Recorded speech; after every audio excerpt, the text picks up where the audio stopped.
मैं मुकेश कुमार आप सभी लोगों को सक्सेस साइंस कोचिंग में स्वागत करता हूं।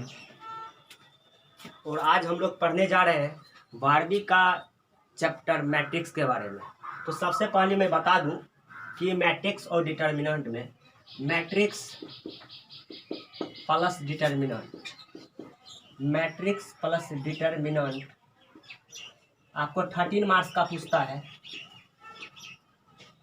जिसमें मैट्रिक्स से लगभग 8 मार्क्स का क्वेश्चन पूछा जाता है। 8 मार्क्स का क्वेश्चन पूछा जाता है और 5 मार्क्स का डिटर्मिनेंट से क्वेश्चन रहता है। लेकिन बोर्ड में ऐसा नहीं है कि केवल मैट्रिक्स से ही 8 मार्क्स पूछा जाएगा और 5 मार्क्स डिटर्मिनेंट से ही पूछा जाएगा। जो भी हो, लेकिन कुल मिला के मैट्रिक्स और डिटर्मिनेंट ये दोनों अलजेब्रा के तहत आता है और ये अलजेब्रा आपको 13 मार्क्स का पूछा जाता है। तो आज हमें मैट्रिक्स के बारे में कुछ इंट्रो दे दूं। तो सबसे पहले ध्यान दीजिएगा, मैट्रिक्स को ए बी सी द्वारा सूचित किया जाता है। कहने मतलब ये हुआ, मैट्रिक्स को इंग्लिश के कैपिटल लेटर ए बी द्वारा सूचित किया जाता है। और मैट्रिक्स का जो अवयव है उसे या तो स्मॉल ब्रैकेट या बिग ब्रैकेट के अंदर रखकर सेपरेट किया जाता है। ये केवल अच्छा लगने के लिए ये स्मॉल ब्रैकेट और बिग ब्रैकेट का यूज किया जाता है। तो जैसे ध्यान दीजिएगा, मान लीजिए कि ये मैट्रिक्स है ए 1 2 3 4 5 6 7 8 9 2 3 4। तो इसमें जो हॉरिजॉन्टल लाइन उसको रॉ बोला जाता है। ये रॉ हुआ आपका रॉ, यानी इसको आप लिख सकते हैं R1 R2 R3 और R4। और ये जो वर्टिकल लाइन इसको कॉलम बोला जाता है और इसको लिख सकते हैं C1 C2 और C3। तो ये रॉ और कॉलम जानने का मतलब है कि यहाँ पर मैट्रिक्स का ऑर्डर लिखना पड़ता है और ये ऑर्डर लिखा जाता है m/n के फॉर्म में। ये ऑर्डर लिखा जाता है m/n के फॉर्म में, जहाँ m रॉ की संख्या होता है और n कॉलम की संख्या होता है। जहाँ m रॉ की संख्या और n कॉलम की संख्या होता है। तो आप कहिएगा कि सर ये मैट्रिक्स ए का ऑर्डर क्या होगा? तो मैट्रिक्स ए का ऑर्डर होगा, सबसे पहले आपको रॉ को लिखना है। m क्या है? रॉ की संख्या। तो रॉ कितना है? 1 2 3 4 4/। अब देखिए कॉलम कितना है? 1 2 3 4/3। इसी टाइप से आप दूसरा एग्जांपल ले सकते हैं 1 2 3। तो इसमें बोलिएगा कि सर इसका ऑर्डर क्या है? तो सबसे पहले हमें m/n के फॉर्म में इसे m/n के फॉर्म में लिखा जाता है, जहां m रॉ की संख्या और n कॉलम की संख्या है। तो बताइएगा इसमें कितना रॉ है? 1 रॉ है, इसलिए रॉ की संख्या 1 और कॉलम देखिए जो वर्टिकल लाइन होता है वही कॉलम होता है 1 2 3। तो 1/3 का हो जाएगा। अब आप लोग बताइएगा कि इसमें कोटि क्या है? तो सबसे पहले आपको m/n का फॉर्म माइंड में रखना होगा, जहां m रॉ की संख्या और n कॉलम की संख्या है। तो जो हॉरिजॉन्टल लाइन होता है वो आपका रॉ होता है। तो रॉ इसमें 3 है, 3 कॉलम कितना है? 1। ठीक है। इसी टाइप से अब बताइएगा, मान लीजिए मैट्रिक्स m है और ये 1 2 3 4 5 6 7 8 है। तो इसमें रॉ की संख्या बताएं और कॉलम की संख्या। कहने मतलब ये हुआ, रॉ की संख्या भी अलग अलग पूछा जा सकता है, कॉलम की संख्या भी पूछा जा सकता है और फिर ऑर्डर भी पूछा जा सकता है। आपको पता है कि ऑर्डर m/n के फॉर्म में होता है। जहाँ m रॉ की संख्या n कॉलम की संख्या। तो बताइएगा इसमें रॉ कितना होगा? 1 2 3 4। मतलब ये आपको काटना नहीं है, बट मैं इसको समझाने के लिए कट कर रहा हूँ। तो रॉ की संख्या m हो जाएगा और कॉलम की संख्या 2 और ये हो जाएगा 1 2 3 4। तो मेरे ख्याल से आपको समझ में आया होगा कि जो हॉरिजॉन्टल लाइन होगा वो मैट्रिक्स का रो होता है, और रो का हिंदी पंक्ति होता है, और जो वर्टिकल लाइन होता है वो मैट्रिक्स का कॉलम होता है, और कॉलम का हिंदी स्तंभ होता है या उदर्ग बोलते हैं। और किसी भी मैट्रिक्स के कोटि को m/n के फॉर्म में लिखा जाता है, m/n के फॉर्म में लिखा जाता है, जहां m रो की संख्या और n कॉलम की संख्या होगा, जहां m रो की संख्या और n कॉलम की संख्या। तो आप और क्वेश्चन में ये भी पूछा जाता है कि यदि मैट्रिक्स C बराबर 1 2 3 हो तो इसमें कुल अवयव कितना है, कुल कितना एलिमेंट्स है। तो कुल एलिमेंट्स देखिए 1 2 3 है, और आप नहीं, अगर ऐसा नहीं होगा तो आप कोटि को गुना कर दीजिए, डायरेक्टली क्या आ जाएगा 3।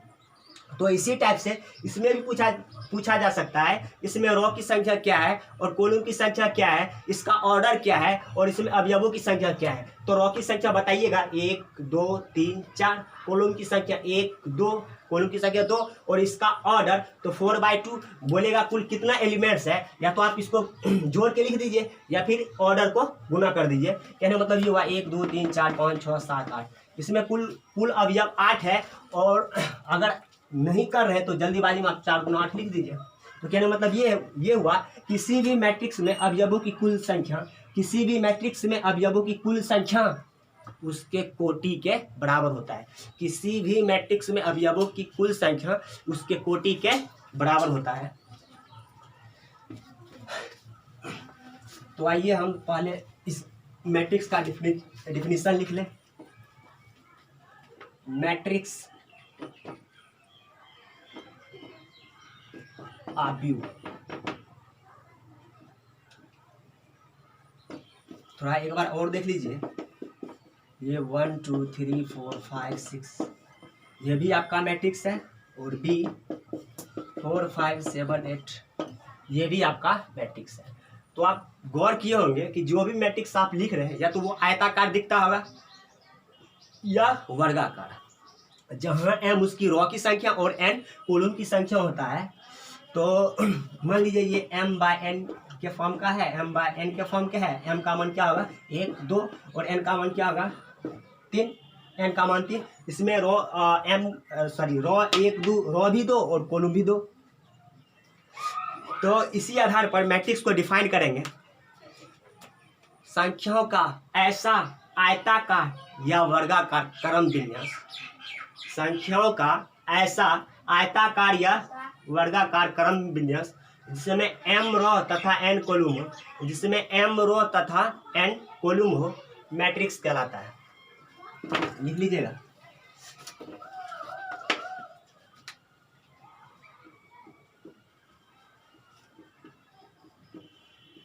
संख्याओं का ऐसा आयताकार या वर्गाकार क्रम विन्यास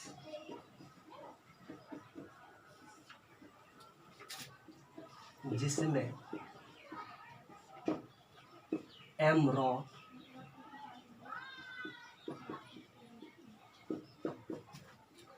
तथा n कॉलम आपका स्तंभ होता है या उदर होता है, और रो आपका पंक्ति होता है। जिसमें m रो तथा n कॉलम हो, जिसमें m रो तथा n कॉलम हो, m/n कोटि का अवयव कहलाता है।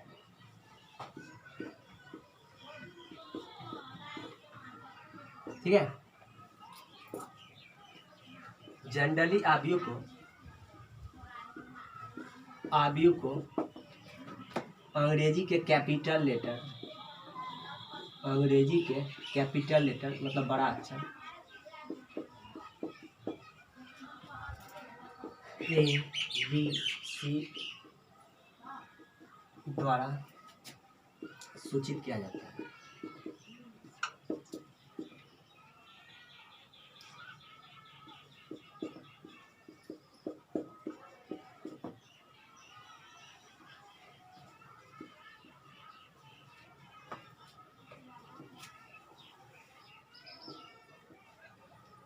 और पॉइंट ये भी आपको लिखाए थे, अभी जस्ट बताए थे कि किसी भी मैट्रिक्स में अवयवों की कुल संख्या, अवयव सदस्य होता है या मेंबर होता है, अवयवों की कुल संख्या क्या होता है, उसके कोटि के बराबर होता है, कोटि के बराबर। तो इतना आप लोग नोट कर लीजिएगा। इसे मिटाता हूँ, आप लोग पॉज करके लिख सकते हैं, जब आगे बताएंगे तब फिर आप स्टार्ट करके देख सकते हैं।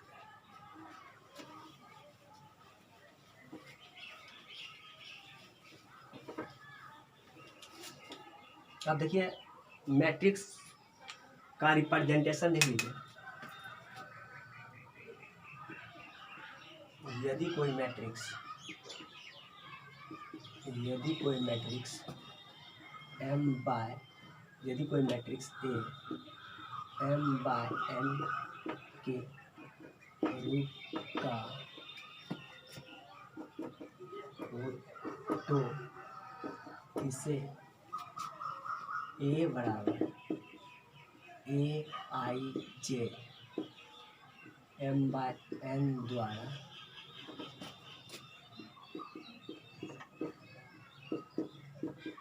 सूचित किया जा सकता है।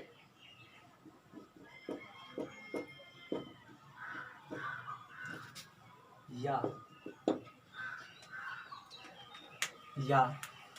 आप ए बराबर लिख सकते हो, ये आपका ith रो होता है और jth कॉलम होता है, ith रो और jth कॉलम।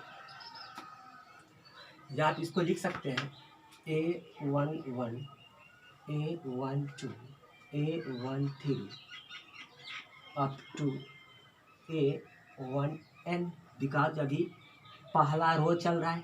थोड़ा गौर कीजिएगा, ये आपका रो है लेकिन कॉलम तो मैं बदल रहा हूँ, पहला कॉलम, दूसरा कॉलम, तीसरा column, up to n column, मतलब चौथा पांचवा अप टू n कॉलम। तो ये पहला रो है, इसलिए देखिए रो की संख्या यहाँ फिक्स है, ith रो होता है और jth कॉलम। तो रो की संख्या 1, कॉलम की संख्या 1, रो की संख्या 1, कॉलम की संख्या 2। कहने मतलब ये हुआ पहला रो पहला कॉलम, दूसरा रो पहला रो दूसरा कॉलम, पहला रो तीसरा कॉलम, इसी टाइप से पहला रो चौथा कॉलम, पहला रो पांचवा कॉलम, अप टू मतलब n टाइम्स तक इनफाइनाइट पहला रो और n कॉलम होगा। इसी टाइप से अब हम दूसरा रो स्टार्ट कर रहे हैं, तो दूसरा रो स्टार्ट कर रहे हैं और कॉलम इसी टाइप से बदलते चल जाएगा, 1 2 3, पहला कॉलम, दूसरा कॉलम, तीसरा column, up to n column. जहाँ n क्या है, कॉलम की संख्या है, n क्या है, कॉलम की संख्या। तो लिखेंगे A21 A22 A23 up to A2n, क्योंकि ये दूसरा रो है, 2 2 2 2 फिक्स है। और ये देखिए ये जो ith रो पहला रो होता है, दूसरा कॉलम होता है। अब देखिए कॉलम बदलते जा रहा है, पहला कॉलम, दूसरा कॉलम, तीसरा कॉलम, इसी टाइप से up to n columns. A31 A32 A33 up to A3n। इसी टाइप से आप आगे भी बढ़ा सकते हैं। अब देखिए चौथा कॉलम में स्टार्ट हो रहा है, चौथा रो A41 A42 A43 up to A4n, और इसी टाइप से डॉट डॉट डॉट। अब थोड़ा इसमें गौर कीजिएगा, आपका कॉलम तो एक ही है, चाहे आप कितना भी नीचे क्यों ना बढ़ा दो, ये तो पहला कॉलम ही रहेगा। देखिए कॉलम 1 1 1 1 फिक्स है, लेकिन रो तो बदलते जा रहा है। ये पहला कॉलम है, कॉलम 1 कॉलम 1 कॉलम 1 कॉलम 1, लेकिन जब आप ऐसे बढ़ रहे हैं तो ये आपका रो हो जाएगा। रो क्या मतलब, ये हुआ पहला रो पहला कॉलम, दूसरा रो पहला कॉलम, तीसरा रो पहला कॉलम, चौथा रो पहला कॉलम, पहला रो दूसरा रो तीसरा रो चौथा रो। कहने मतलब ये हुआ फर्स्ट वाला रो की संख्या अर्थात पंक्ति की संख्या, और सेकंड वाला कॉलम की संख्या अर्थात स्तंभ की संख्या होता है। तो इसी टाइप से मतलब आपको मैंने बताया था कि रो को m द्वारा सूचित किया जाता है और कॉलम को n द्वारा। तो बताइए अभी जो चेंज हो रहा है, आपका रो चेंज हो रहा है, इसलिए AM1 लिख दीजिए, फिर अप टू करके AM2 लिख दीजिए, बिकॉज इधर रॉ चेंज हो रहा है, पहला, दूसरा, तीसरा, चौथा, अप टू M। इसी टाइप से AM3, इसी टाइप से आप बदल के लिख दीजिए। अभी देखिए आपका रॉ भी बदल रहा है, 1 2 3 4 M, और कॉलम क्या है N। इसलिए इसको लिखा जाता है M रॉ और N कॉलम। और M/N को बोला जाता है ऑर्डर यानी कोटि।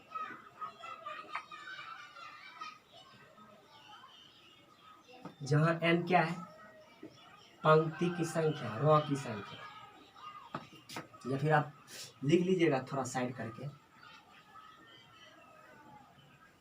M बराबर नंबर ऑफ रॉ यानी पंक्ति की संख्या,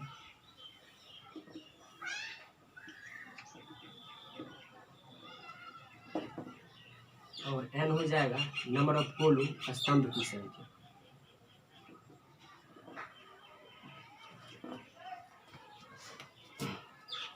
लिखना चाहते तो ये भी लिख लीजिएगा, रॉ आपका पंक्ति होता है और कॉलम आपका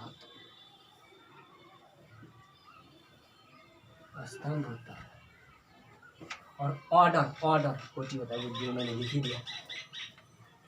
तो आप लोग इसे भी नोट करेंगे। आप लोग पॉज करके लिख लीजिएगा, मिटा रहा हूँ।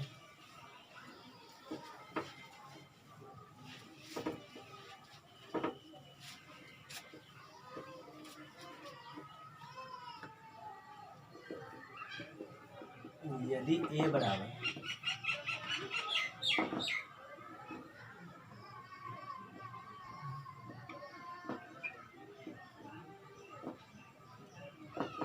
तो ज्ञात करें पंक्ति की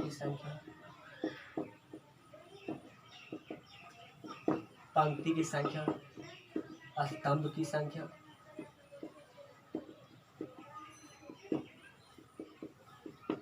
कोटि ज्ञात करें जो ऑर्डर होता है, कुल अवयव ज्ञात करें,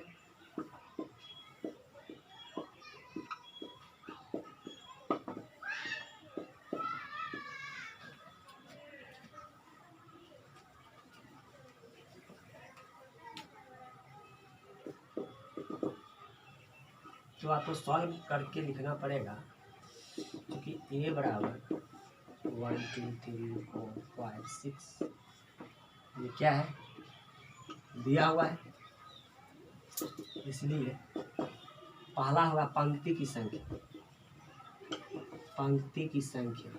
बताइएगा पंक्ति क्या आता है, रॉ, नंबर ऑफ रॉ की संख्या, ये हॉरिजॉन्टल लाइन, पहला रो दूसरा रो, तो पंक्ति की संख्या 2 हो गया, 1 2। स्तंभ की संख्या, नंबर ऑफ कॉलम, स्तंभ की संख्या, कॉलम कितना हो गया, 1 2 3।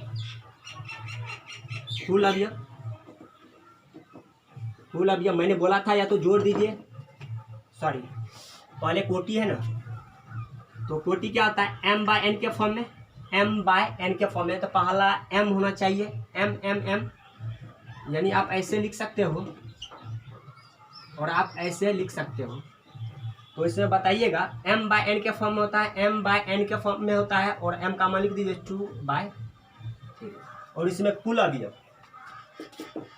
अवयवों की कुल संख्या, कुल अवयव आप वही कोटि को गुना कर दीजिए, 2/3 = 6।